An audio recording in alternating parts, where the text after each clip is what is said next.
So you want to catch catfish, huh? Well, you can have the right bait. You can find the fish. You can be at the right spot. The fish are there. But if your rigging's not right, you're in trouble. So let me show you what I do. And it works. I've learned the hard way. What I like using is a Santee style rig. And I'll explain that in a minute here. But first you need good hooks. And if you're catfishing, you need heavy hooks. And what I like using are circle hooks. Okay, that's a number 10 hook. In comparison, that's a number 7 hook. If you're going for the big catfish, the flatheads, the big blues, you want something big, a number 10 hook. You want the heavy wire hook. They'll say heavy duty or 2X or 3X in the package. They're steel, they're not going to bend. Where the actual wire hooks, a lot lighter, and you hook a big fish with them, and you can actually bend them. That's a wire hook compared to, can you see the here? There you go. This is a wire hook. That's a circle hook. They're both circle hooks. This is a wire hook. This is like a 3X strong hook, heavier steel in it. This hook here, big catfish can bend it out. You're not going to bend one out of these, I don't believe. If you do, you got Moby Dick. But good luck on you. Circle hooks. Circle hooks are designed to hook in the bottom of the mouth, but you do not have to set the hook with a circle hook. If you keep your line tight and you drag not too loose, they'll hook themselves. When they take it and they pull away, they tend to hook themselves, and all you got to do is crank down on the reel, and they'll help set the hook. Great for catfishing, where you're sticking bait in there and you might be going 30 minutes without touching your pole. It's what you really want. You're going to need weights. I like pouring my own. This was made pouring lead into a 2x4 with a stepper bit, just drilling a hole, putting a wire in it. And you can make them all different sizes. That's like a 4-ounce weight. I usually don't go more than 4 or 5 ounces. There's a place to go higher. I typically don't fish that way, but lead's important. You got to get your bait to the bottom. I'll talk in the end about a dragging weight and my cheap way of doing dragging weights. But next, you're going to need leader material. Very, very important. This is 60-pound leader. If you're out catching blue cats, the inside of their mouth is like sandpaper, or like a file, more like. It is hard on leaders. You're fishing down the rocks. You need something that can withstand the abrasion. I use 60-pound. Never had any problem with it. You could probably go 50-pound. You might even go 40-pound. I'm not sure. I've lost too many fish. I'm not going to try. You need either a three-way swivel, or just a swivel. And what you're going to do is you're going to attach this to your main line. Blue cats like to spin, and they will wind you up. So you want a swivel in there to keep you from getting all wound up and bound up.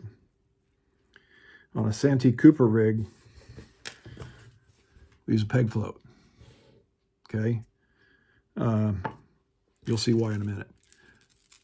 Some people love to use rattles, and you can get these. These are fairly cheap.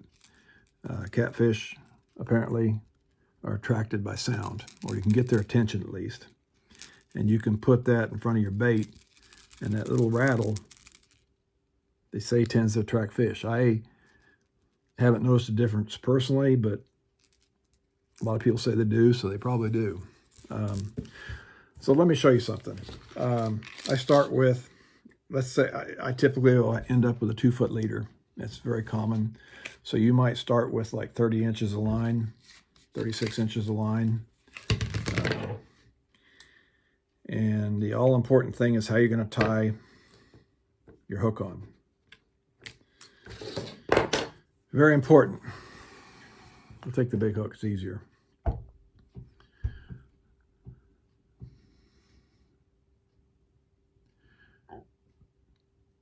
We're going to tie a snell knot. Snell knot is going to make this thing easier to hook into the fish when they're going to hook themselves with this snell knot. Snell knot helps turn the hook into the fish's jaw. Let's put it that way. There's all kinds of ways of tying it. There's many ways. I just tie it the easy way, which is very easy for me. And I have never had a problem with it, ever. There's better ways to tie it than this that are more reliable. But until I have a problem, I'm not going to do it. So here's the first thing. If this is the front of the hook, come in the front side of the hook. Don't come in the back, come in the front. You can leave you 6-8 inches spare. Now, if you want to tie 2 hooks, like a hook here and a hook back here, like your channel cat, and you want 2 baits on there, double the stink out there, you're going to obviously need a longer leader, but leave you a tag, however long you want the hook separated, and then some for that last knot. Because when we're done, we can tie another hook on here and have a 2-hook system. But for the sake of doing this, I'm not going to today because I'm not channel catting it in the near future that I know of. So I'm going to leave a sizable amount of string. You can put a loop in it. Okay. You're going to grab this. So you keep the loop. You're going to grab your tag. 7 to 8 loops, the wraps. 1, 2, keep them tight if you can. 3, and it's easier with bigger hooks. 4, a lot easier with lighter line. The bigger the line, I've got some 90-pound tests that's pretty tough to do with, but it's doable. 5, 6, 7, we'll just go 8. Okay. Now, if you run out of room, you can always push this thing down. If you get loose, if you're not keeping it tight, just push it down, grab it on the back, take your loop, run it through the other loop gently. And if I can do this, anybody can do it. Okay, watch this. Pull, grab the hook, pull it up.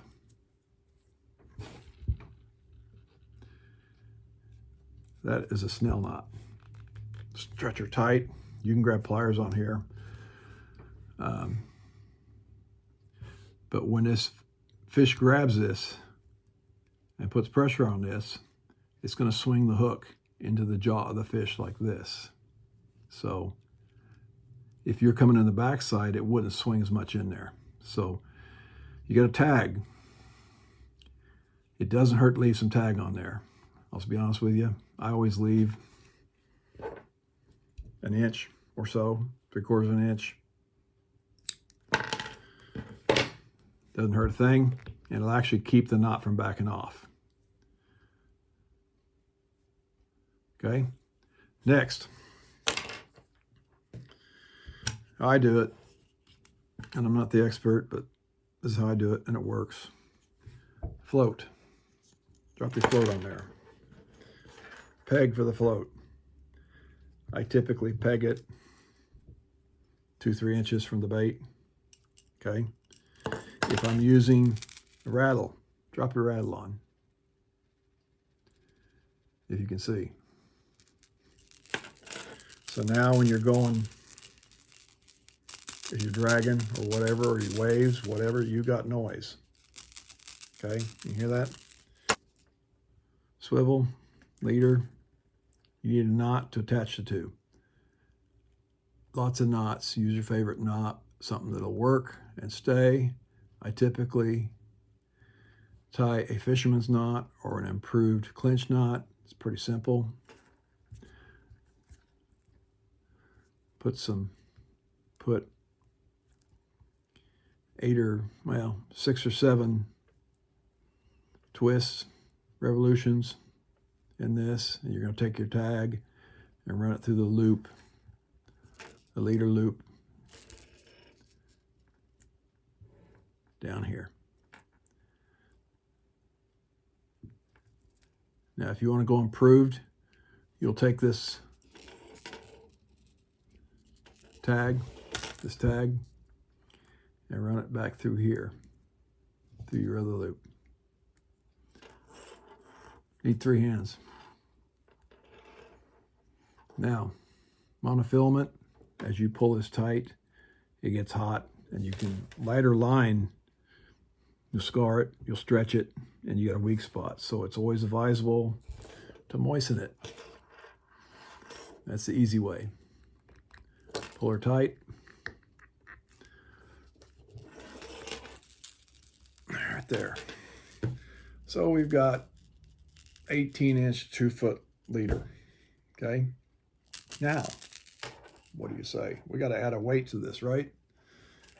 Obviously, you're going to tie your fishing line to this end. Let's get rid of this here tag. Leave a little tag, but not much. Okay. Just tie your fishing line on here. Not a big deal. But what do you do with your weight, your fishing weight? It's funny you should ask. Here's what I do. And I do it 2 different ways. I don't know if you've ever seen these. These are just little clips for fishing. Okay, pretty straightforward. You unclip that, and you can hang a weight on it, okay? And it makes it easy to take your weights off and on at the end of the day, or if you want to change weight, and maybe wind's blowing too hard, you need more weight, but you need less weight. It makes changing weights easy, but what I do, you can unclip both sides, so if your hands are strong enough. So it's unclipped. I will take this. You get 2 sides of this swivel. I want the side with the bait on it to be able to spin free and spin. As that catfish spins, I don't want to have to spin the weight and twist everything up. So I go on the opposite side, the side that the line is tied to. I will run it through here all the way down, clip it. Then I can take my fishing weight, hook it on here. Okay. And what I'll do is I'll just go ahead and tie my line on the end with a clip right here. So I can, at the end of the day or beginning of the day, I can clip on whatever weight I want. I can take it off, hook my poles up. It's just easier. That is basically it. Very simple, straightforward. I have, and I do, tie a string onto these with a loop. I'll make 4 to 6 inch loop through it so I can hang a weight off here. I typically don't go more than 4 to 6 inches. And when I do, I'll tie that with like 10-pound test. So if this weight gets snagged under rock, and because this style weight will, I can pull and lose the weight, but leave all this, the expensive part. So 10-pound test is probably a good test for that, because you want it to be able to give. On my fishing lines, I used to run 20-pound test on some spinning reels, but I lost too many fish. So my spinning reels max out at 25, so I put 25 on there, and I got a bait casting reel I run 30 on, and I don't have any problems so far. But I haven't caught Moby Dick.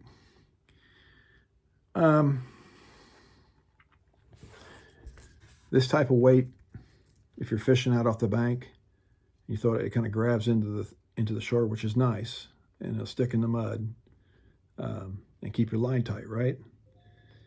If you're dragging in a kayak or a boat across the bottom, these will kind of snag.